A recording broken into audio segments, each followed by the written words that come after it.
So hey guys, welcome back to my YouTube channel. Guys, this is the first video on my channel with voice. I'll try to make all the upcoming videos on my channel with voice.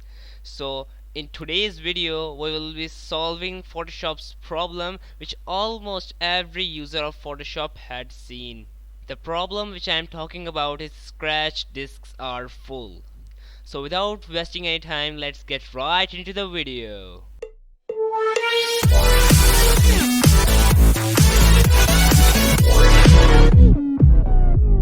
So there are two ways to solve the problem. The first way is whenever you are making or opening a document to work, just make sure before opening the document that it is in pixels.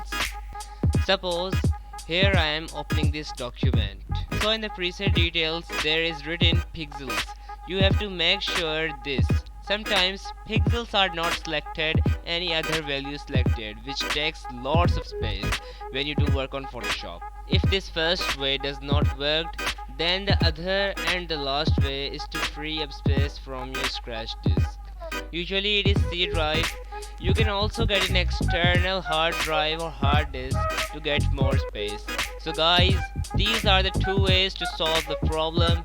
Guys, if these methods have solved your problem, then please hit the like button and subscribe to the channel and press the bell button so you can get all the notifications of my new videos. So guys, we will meet in the next video. Till then, take care and goodbye.